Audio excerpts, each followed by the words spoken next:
ధర్మం క్షీణించినప్పుడు, అధర్మం రాజ్యమేలినప్పుడు, భూమి పాపభారంతో విలవిలలాడినప్పుడు పరమాత్మ మన మధ్యకు రావాల్సిందే.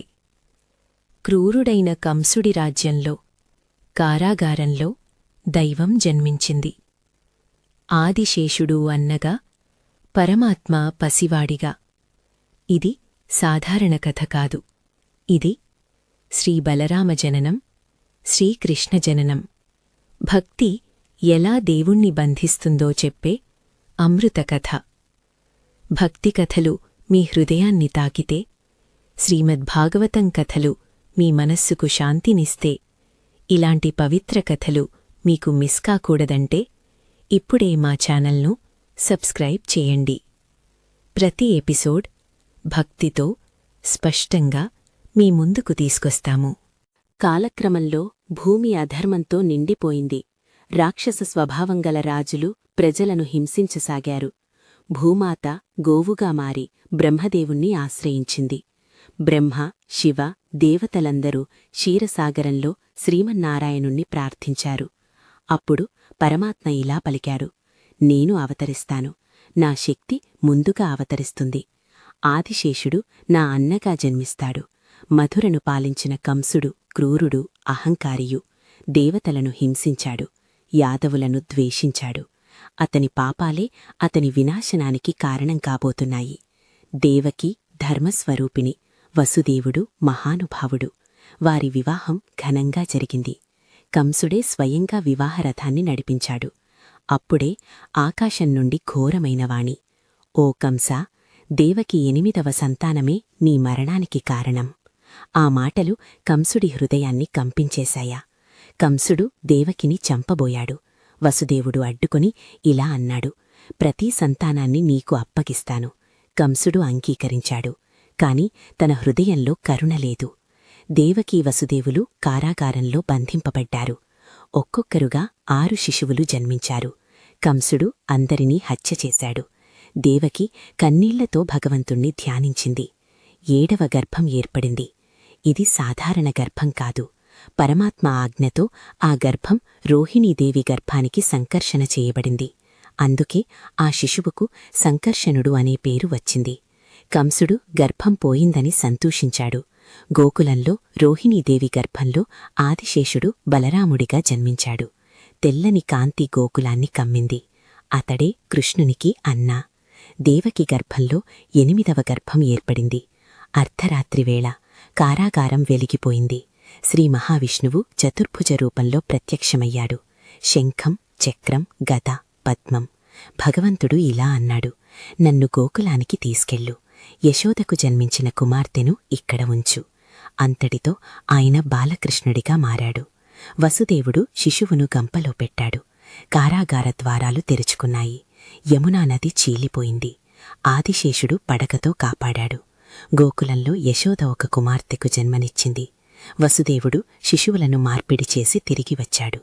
కృష్ణుడికనుంచి యశోదానందనుడు. కంసుడు శిశువును చంపాడు. ఆ శిశువు ఆకాశంలోకి వెళ్లి ఇలా చెప్పింది: నీ సంహారకుడు ఇప్పటికే జన్మించాడు. కంసుడు భయంతో వణికిపోయాడు. దేవుడు భక్తుల ప్రేమ కోసం శిశువయ్యాడు. అన్నగా బలరాముడు, తల్లిగా యశోద. ఇదే శ్రీకృష్ణ జన్మతత్వం. ఓం నమో భగవతే వాసుదేవాయ. ధర్మం క్షీణించినప్పుడు, అధర్మం భూమిపై అధికమైనప్పుడు భగవంతుడు ఆయుధాలతో రాడు. ఒక పసికందుగా, ఒక చిరునవ్వుగా, తల్లి ఒడిలో నిద్రించే బిడ్డగా అవతరిస్తాడు. అదే వృందావనం. పచ్చని పొలాలు, ఆవుల మ్రోగుడు, గోపికల గీతాలు.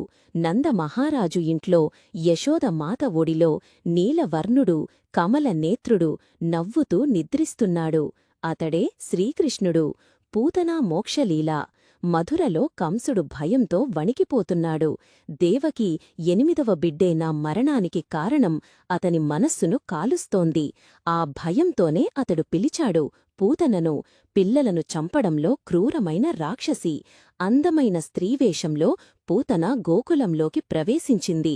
పూల జడ, మధురమైన చిరునవ్వు, లోపల మాత్రం విషం. గోపికలు ఆమెను దేవతగా భావించారు. యశోద మాత దగ్గరకు వెళ్లి బాలకృష్ణుడిని ఒడిలోకి తీసుకుంది. ఆమె స్తనాల్లో ప్రాణాంతకమైన విషం. బాలుడు పాలు తాగడం మొదలుపెట్టాడు. అది పాలు కాదు, పూతన ప్రాణశక్తి. ఆమె కళ్ళు ఉబ్బాయి, శరీరం కంపించింది. భయంకరమైన రాక్షస రూపం బయటపడింది. వదలు వదలు అని ఆకాశం కంపించేలా అరిచింది. కాని కృష్ణుడు శాంతంగా నవ్వుతూ ఆమె ప్రాణాలను పూర్తిగా తీసేశాడు. భయంకరమైన శబ్దంతో పూతన నేలపై కూలిపోయింది. దేవతలు పుష్పవృష్టి చేశారు. ఎందుకంటే తల్లిగా పాలు ఇచ్చినందుకు పూతనకు మోక్షం లభించింది. భగవంతుని దగ్గరకు ఏ రూపంలో వచ్చినా కృప తప్పదు. శకటాసుర సంహారం. ఒకరోజు పండుగ ఏర్పాట్ల మధ్య బాలకృష్ణుడిని శకటం కింద పడుకోబెట్టారు. ఆ శకటంలో దాగి ఉన్నాడు శకటాసురుడు. సమయం కోసం ఎదురుచూస్తున్నాడు. బాలుడు చిన్నగా కాళ్ళు కదిపాడు. ఒక్క తన్నుతో శకటం పగిలిపోయింది. చెక్కలు, పాత్రలు చెల్లాచెదురయ్యాయి. గోపికలు పరిగెత్తారు. యశోదమాత స్పృహ తప్పింది. కాని బాలకృష్ణుడు మాత్రం ఏమీ తెలియనట్టు నవ్వుతున్నాడు. సందేశం: అహంకారం ఎంత పెద్దదైనా భగవంతుని చిన్న స్పర్శ చాలు. త్రినావర్త సంహారం. కంసుడు మరోసారి రాక్షసుణ్ణి పంపాడు. త్రినావర్తుడు. ఆకాశం నల్ల మేఘాలతో మిండిపోయింది. భయంకరమైన తుఫాను వీసింది. గాలివాన రూపంలో త్రినావర్తుడు వచ్చి బాలకృష్ణుడిని ఆకాశంలోకి ఎత్తుకెళ్లాడు. గోపికల ఏడుపులు, యశోదమాత స్పృహ కోల్పోయింది. కృష్ణా కృష్ణా అనే అరుపులు. ఆకాశంలో బాలుడు పర్వతంలా భారమయ్యాడు. త్రినావర్తుడి శ్వాస ఆగిపోయింది. అతడు కూలిపోయాడు. బాలకృష్ణుడు సురక్షితంగా నేలపై దిగాడు. యశోదమాత అతడిని గట్టిగా ఆలింగనం చేసుకుంది. దుర్మార్గులకు భారంగా, భక్తులకు ప్రేమగా. ఇదే భగవంతుని స్వరూపం. గర్గముని నామకరణం. కంసభయంతో నందమహారాజు గర్గమునిని రహస్యంగా పిలిచాడు. రాత్రివేళ దీపాల కాంతిలో నామకరణం జరిగింది.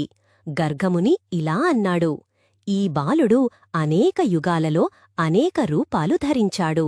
ఇతడు సర్వలోకరక్షకుడు. ఈయన పేరు కృష్ణుడు. గోవులను కాపాడేవాడు గోవిందుడు.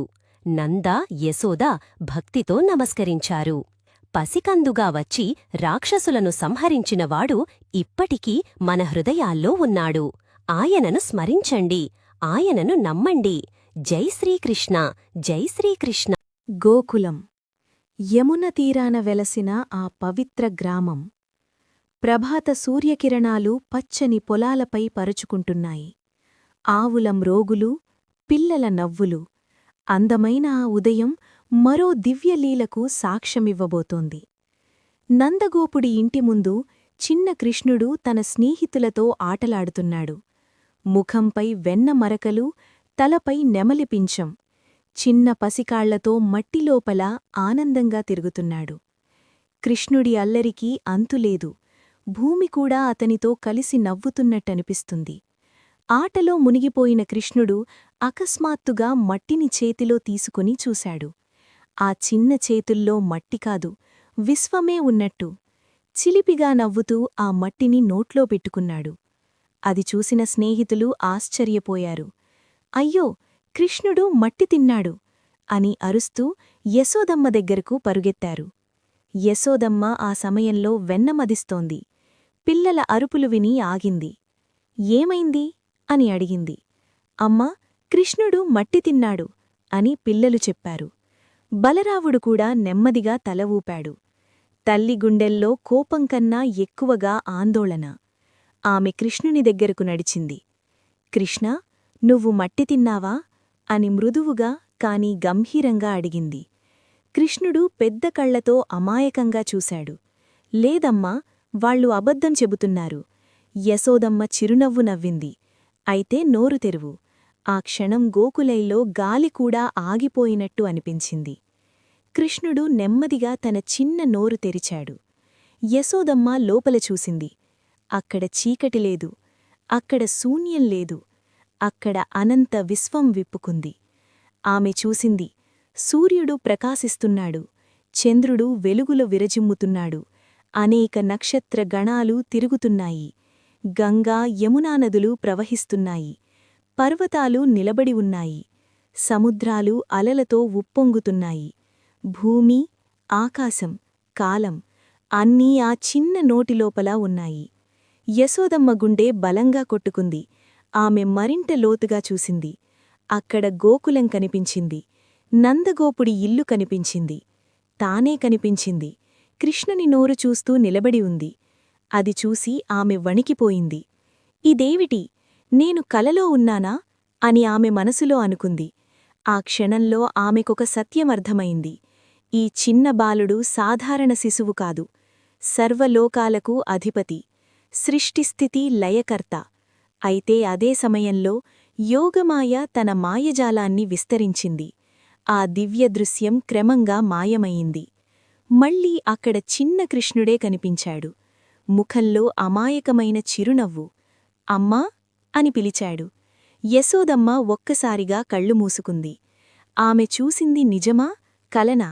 అది ఆమెకు స్పష్టంగా గుర్తులేదు. తల్లి హృదయం దివ్యాన్ని మరచి ప్రేమను మాత్రమే గుర్తుంచుకుంది. ఆమె కృష్ణుణ్ణి తన ఒడిలోకి తీసుకుంది. నువ్వు నా బిడ్డవే అని కన్నీటి కళ్లతో చెప్పింది. కృష్ణుడు నవ్వాడు. ఆ నవ్వులో విశ్వం దాగి ఉంది. ప్రపంచాన్ని తనలో దాచుకున్నవాడు తల్లి ఒడిలో మాత్రం అమాయక శిశువు. గోకులం మళ్లీ తన సాధారణ జీవనానికి చేరుకుంది. కాని ఆ రోజు యశోదమ్మ గుండెల్లో ఒక దివ్య అనుభూతి శాశ్వతంగా నిలిచిపోయింది. మట్టి తిన్న చిన్న బాలుడు అసలు మట్టిలోనే విశ్వాన్ని దాచుకున్నాడు. అది ఒక లీల, అది ఒక సత్యం, అది తల్లి ప్రేమకు చూపిన పరమాత్ముని సాక్ష్యం. మట్టి కాదు, అది విశ్వం. గోకులంలో ప్రతి ఇంట్లో ఒకే సమస్య. వెన్నకుండలు ఖాళీ అవుతున్నాయి. ఎవరు ఈ వెన్న దొంగ? అతడు సాధారణ బాలుడు కాదు, లోకాలను మాయచేసే బాలకృష్ణుడు. కృష్ణుడు వెన్న ఎందుకు దొంగిలించాడు? ఆ రహస్యం ఏమిటి? ఈరోజు ఎపిసోడ్లో తెలుసుకుందాం. గోకులంలో ప్రశాంతమైన ఉదయం. ఆవులు మ్రోగుతూ గోపికలు తమ పనుల్లో వ్యస్తంగా ఉన్నారు. ప్రతి ఇంట్లో వెన్నమథనం జరుగుతోంది. పాలనుండి మధించి తీసిన వెన్నను ఎంతో జాగ్రత్తగా కుండల్లో నిల్వచేస్తున్నారు. అవి ఎత్తులో వేలాడదీసి ఎవ్వరూ అందుకోలేని విధంగా ఉంచుతున్నారు. కాని ఆశ్చర్యమేమిటంటే ప్రతిరోజూ వెన్నకుండలు ఖాళీ అవుతున్నాయి. ఒక ఇంట్లో కాదు, రెండు కాదు, గోకులం మొత్తం ఇదే సమస్య.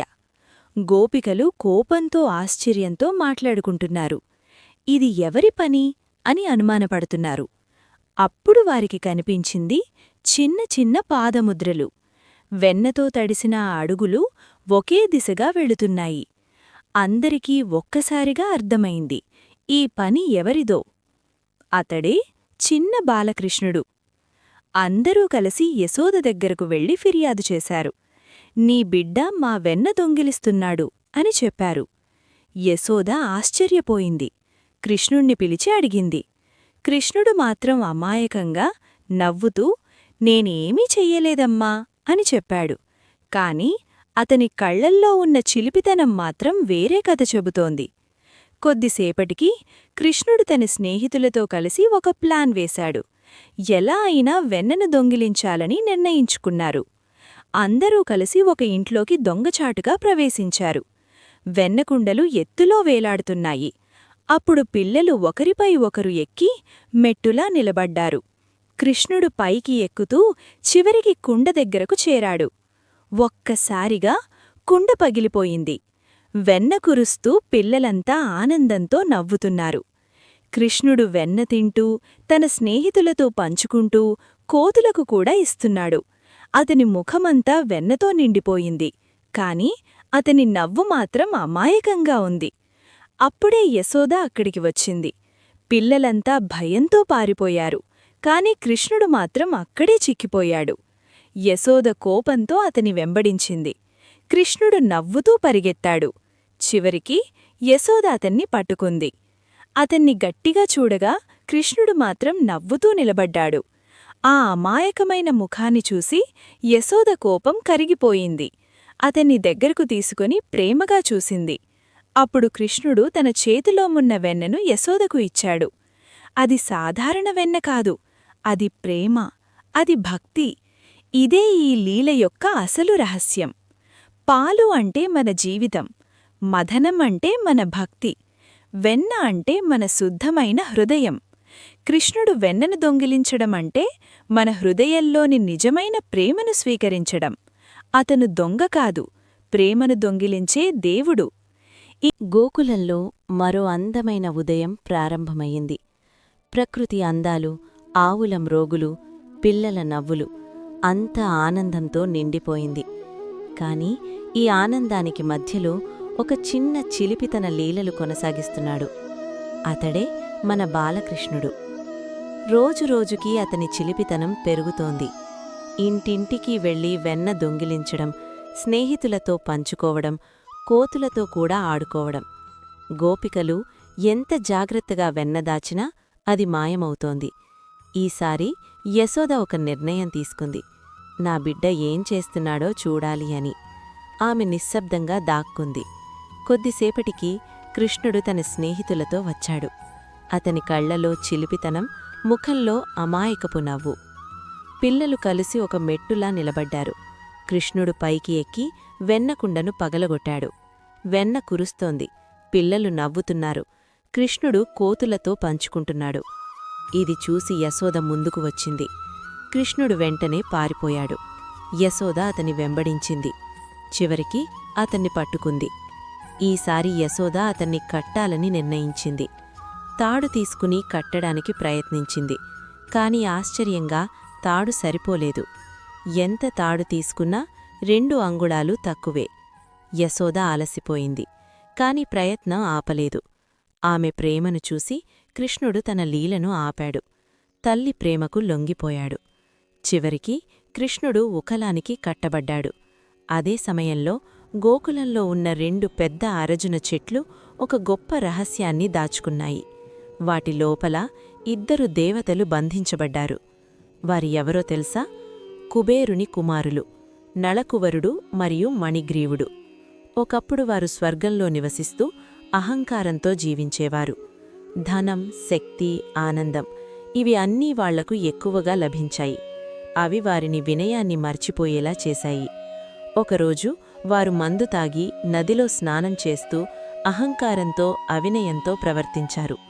అప్పుడక్కడికి ఒక మహర్షి వచ్చారు. వారి ఎవరో తెలుసా?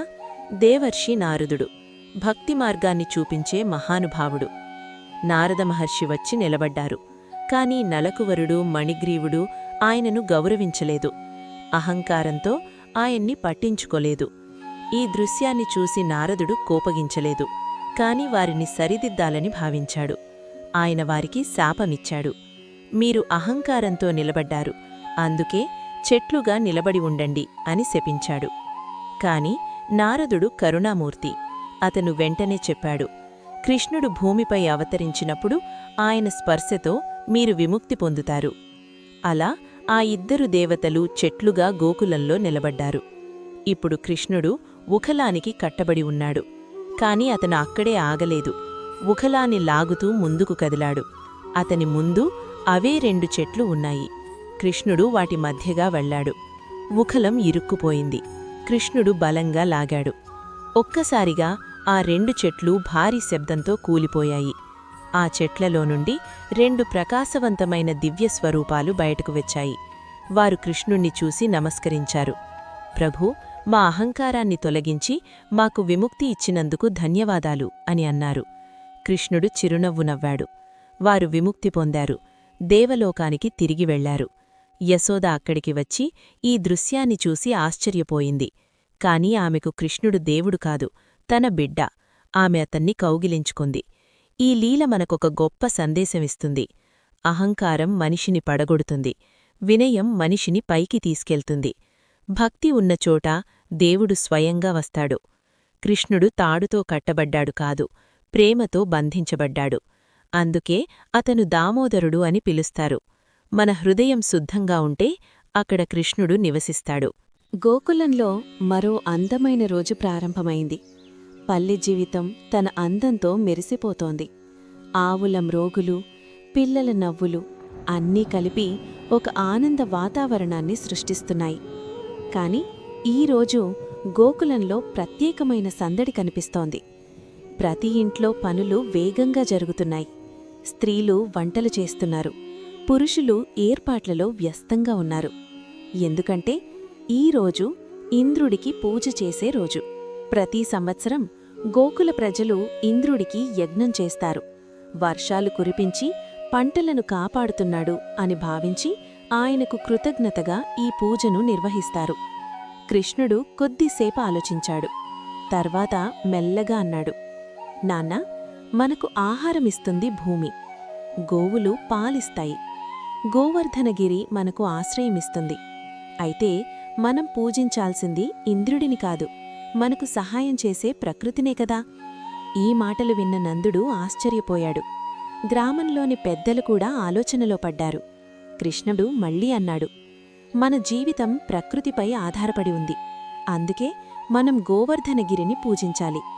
కృష్ణుడి మాటల్లో ఉన్న జ్ఞానం అందర్నీ ఆకట్టుకుంది.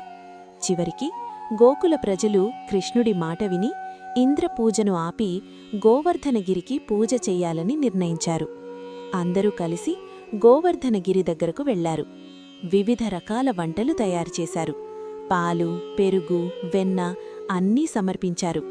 ఆ రోజు గోవర్ధనగిరి పూజ ఎంతో ఘనంగా జరిగింది. కృష్ణుడు స్వయంగా గిరి రూపంలో కనిపించి అన్ని నైవేద్యాలను స్వీకరించాడు. ఇదంతా చూసి గోకుల ప్రజలు ఆనందంతో నిండిపోయారు. కాని ఈ సంఘటన ఇంద్రుడికి కోపం తెప్పించింది.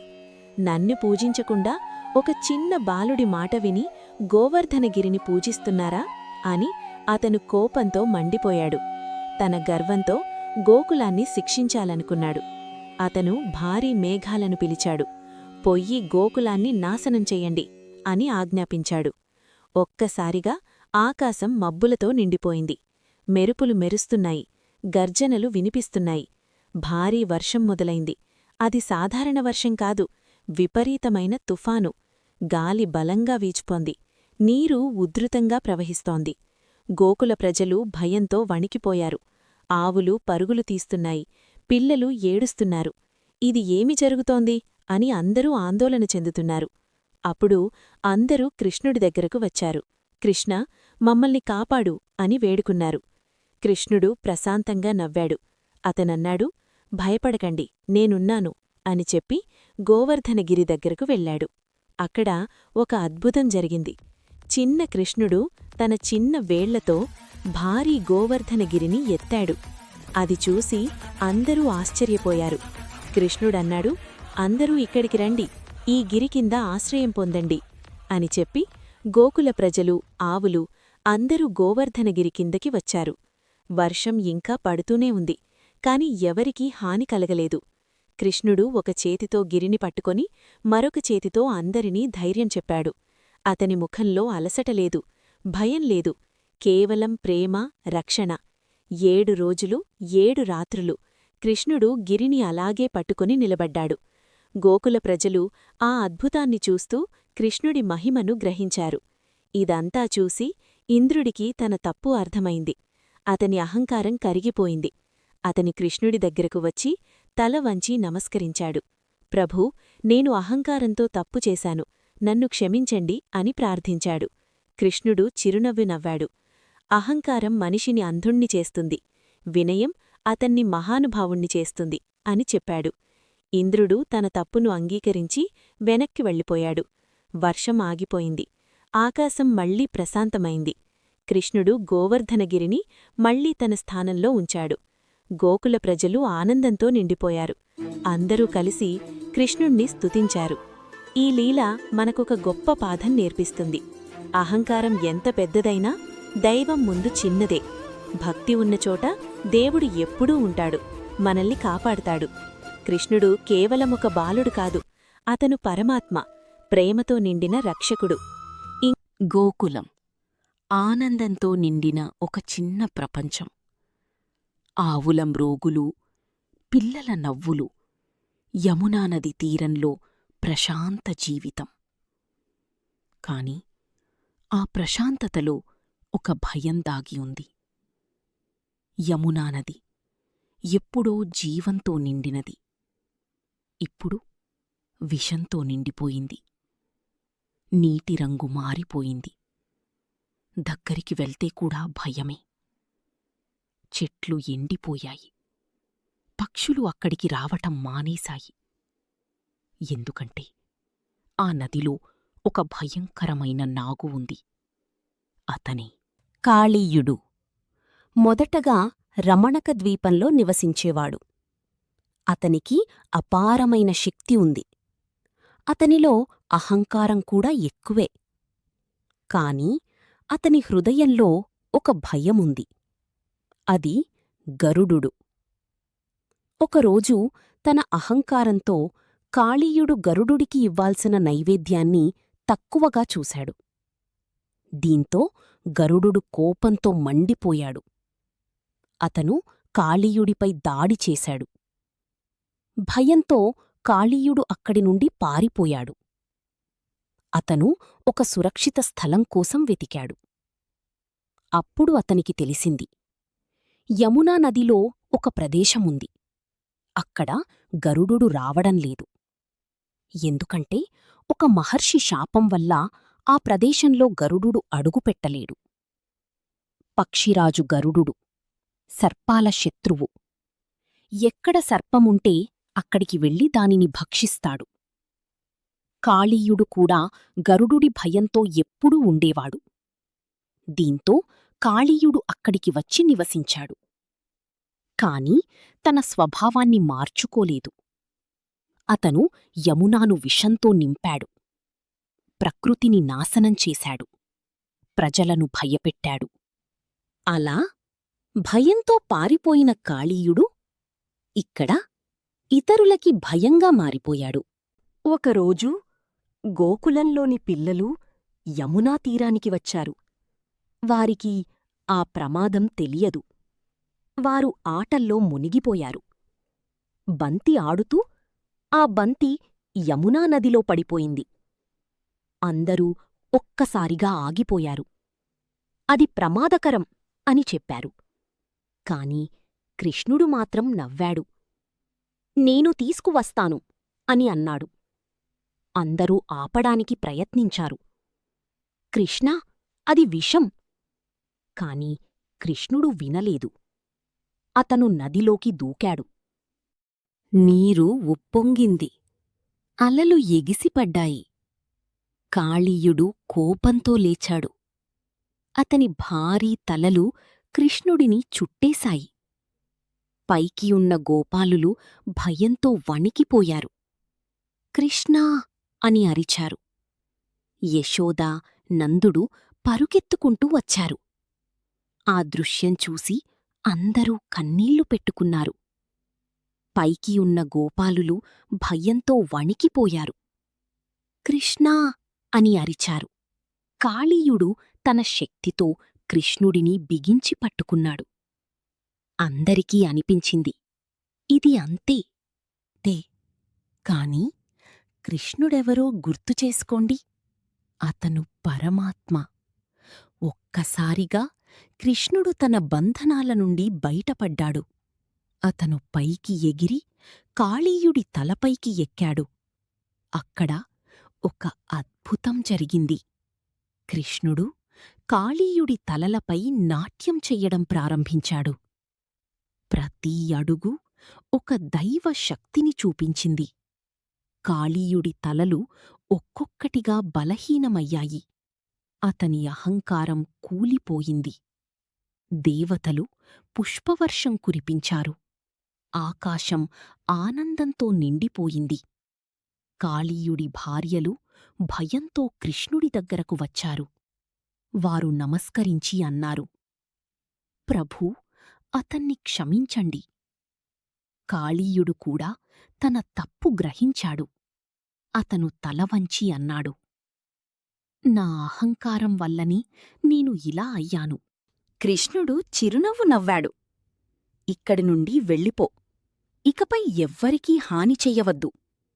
కృష్ణుడు అతన్ని క్షమించాడు. అప్పుడు కాళీయుడు భయంతో వణుకుతూ అన్నాడు, ప్రభూ, నేనిక్కడి నుండి వెళ్ళిపోతాను. కాని నాకొక భయముంది. గరుడు. అతను నన్ను ఎప్పుడూ వెంబడిస్తాడు.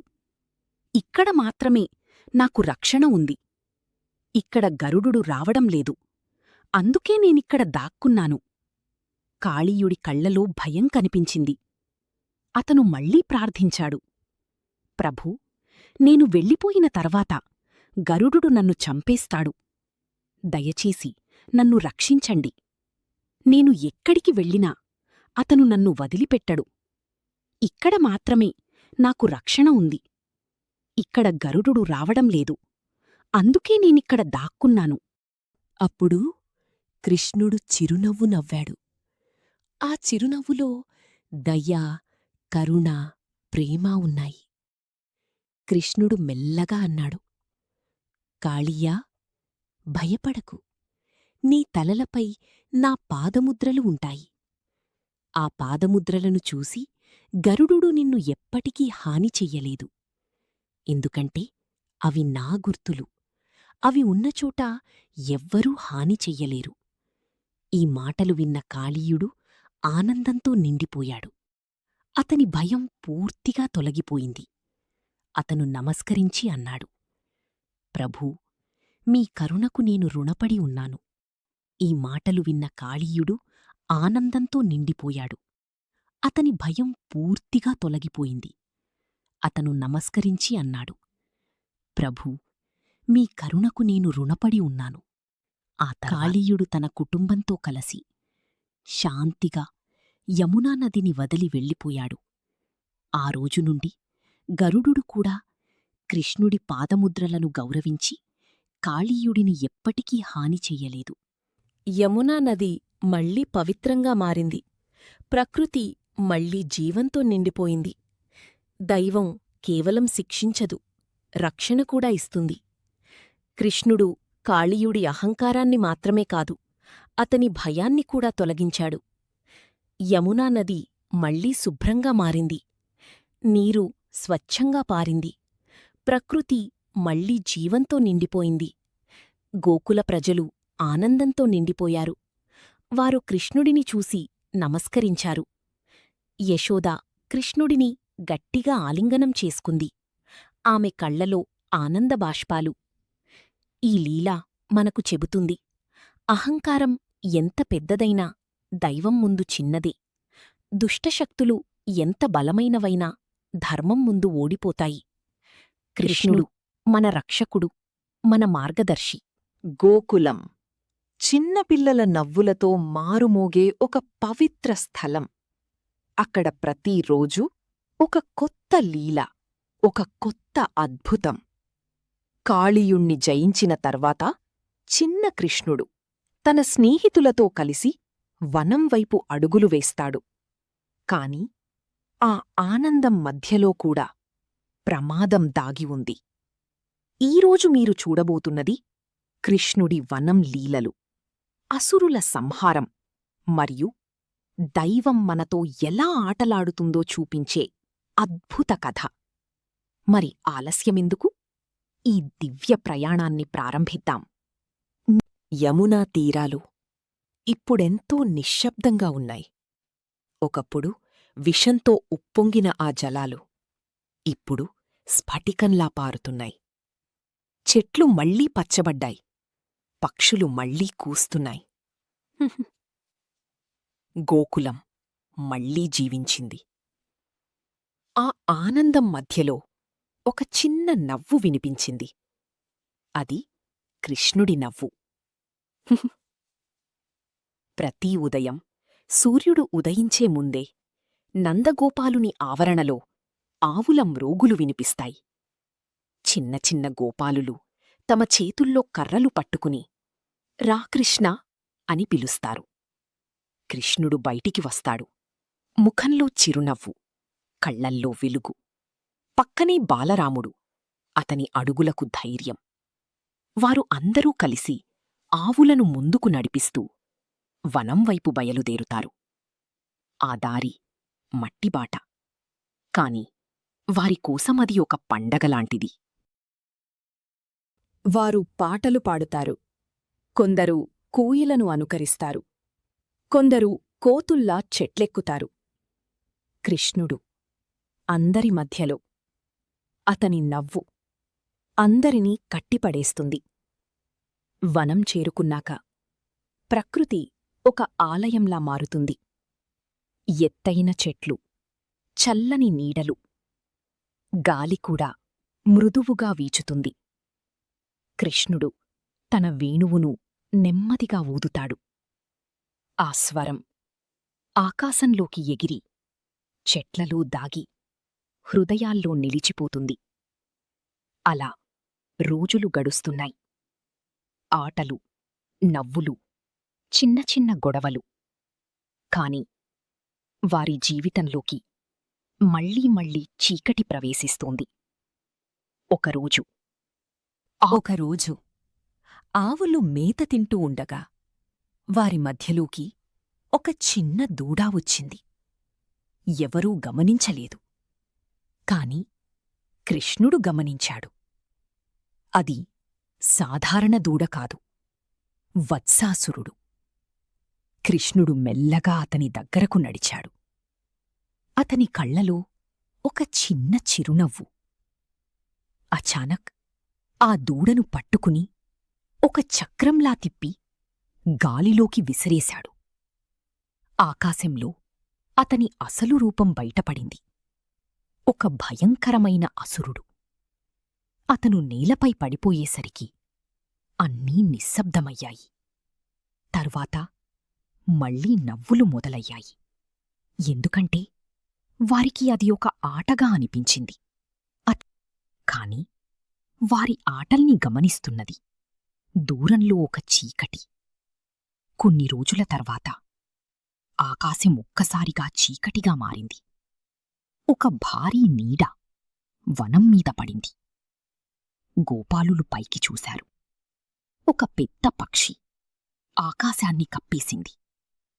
అతని బకాసురుడు. అతని ముక్కు ఒక ఖడ్గంలా ఉంది. అతని కళ్లల్లో క్రూరత్వం మండుతోంది. అతను ఒక్కసారిగా దూకి కృష్ణుడ్ని మింగేశాడు. ఆ క్షణం కాని ఆ పక్షి లోపల ఒక అగ్ని వెలిగింది. అది కృష్ణుడి శక్తి.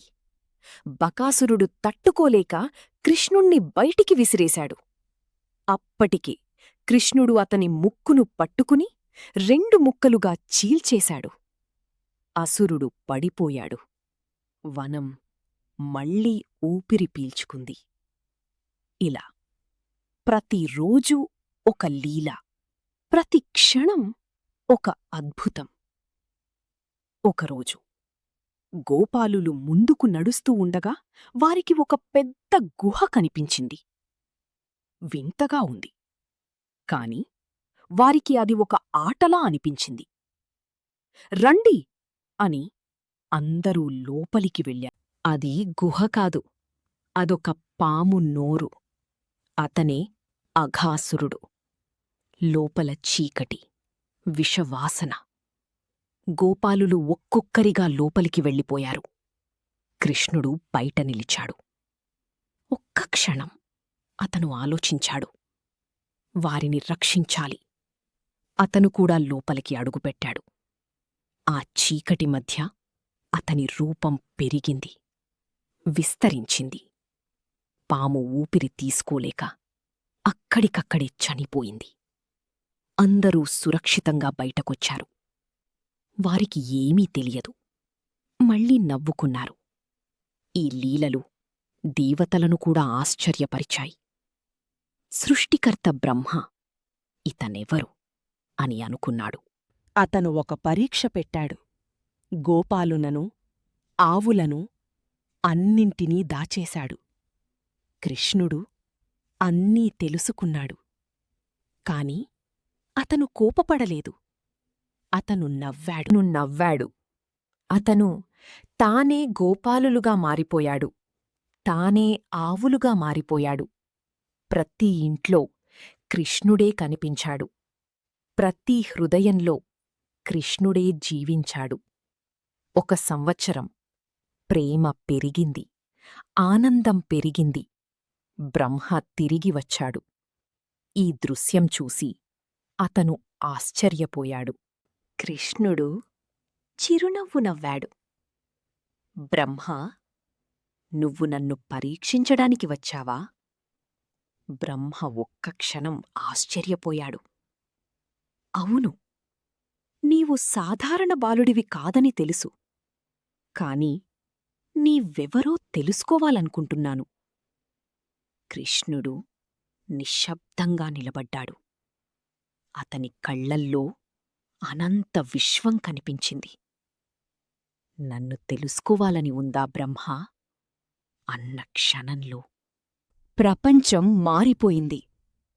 కృష్ణుడి చుట్టూ అనేక రూపాలు వెలుగుతున్నాయి. ప్రతి గోపాలుడు, ప్రతి ఆవు అన్నీ దివ్య రూపాలుగా మారాయి. బ్రహ్మ ఆశ్చర్యంతో నిలిచిపోయాడు. అక్కడే ఆగలేదు. ఒక్కసారిగా ఆకాశం తెరుచుకుంది. అక్కడి నుండి ఒక బ్రహ్మ కాదు, వేలాది బ్రహ్మలు. ప్రతి బ్రహ్మకు వేరువేరు తలలు. కొంతమందికి 4, కొంతమందికి 100, కొంతమందికి 1000 తలలు. వారందరూ కలిసి కృష్ణుడి ముందు నమస్కరించారు. మన బ్రహ్మ అది చూసి స్తంభించిపోయాడు. ఇంతమంది బ్రహ్మలు? అతను గ్రహించాడు. నేను ఒక చిన్న బ్రహ్మ మాత్రమే. ఇతను అనంత విశ్వాల అధిపతి. అతని అహంకారం ఒక్క క్షణంలో కరిగిపోయింది. బ్రహ్మ వెంటనే కృష్ణుడి పాదాల దగ్గర పడిపోయాడు. ప్రభూ, నేను మిమ్మల్ని పరీక్షించాను. నా అజ్ఞానాన్ని క్షమించండి. కృష్ణుడు చిరునవ్వుతో అతన్ని లేపాడు. బ్రహ్మా, ఇది నా లీల. నన్ను తెలుసుకోవడం భక్తితో మాత్రమే సాధ్యం. ఆ మాటలు వినగానే బ్రహ్మ కళ్లలో ఆనందభాష్పాలు. అన్నీ మళ్లీ సాధారణంగా మారాయి. అనేక బ్రహ్మలు అదృశ్యమయ్యారు. ప్రపంచం మళ్లీ తన రూపంలోకొచ్చింది. కృష్ణుడు మళ్లీ చిన్న బాలుడిగా గోపాలులతో కలిసి నవ్వుతున్నాడు. వనం మళ్లీ ప్రశాంతమైంది. గోపాలుల నవ్వులు మళ్లీ వినిపించాయి. ప్రతి ప్రమాదం వెనక ఒక లీల ఉంది. ప్రతి లీలలో ఒక సందేశముంది. దైవం మనకు దూరంగా లేదు, మనతోనే ఉంది. మన నవ్వుల్లో, మన శ్వాసలో, హృదయంలో. మీకు ఈ కథ నచ్చితే లైక్ చేయండి, కామెంట్ చేయండి. ఇంకా ఇలాంటి దివ్య కథలు చూడాలంటే సబ్స్క్రైబ్ చేసి బెల్ ఐకాన్ నొక్కండి. మీ ఒక్క సబ్స్క్రైబ్ మాకు చాలా ప్రోత్సాహమిస్తుంది. ప్లీజ్. తర్వాతి ఎపిసోడ్లో వృందావనం ఒక అద్భుతాన్ని చూడబోతోంది. కృష్ణుడి వేణుగానం వినిపించగానే గోపికలు అన్నీ వదిలేసి ఆయన వైపు పరుగెత్తుతారు. రాధాకృష్ణుల దివ్యప్రేమ, రాసలీలా మహిమ, డాన్స్ ఆఫ్ లవ్. మిస్సవ్వకండి.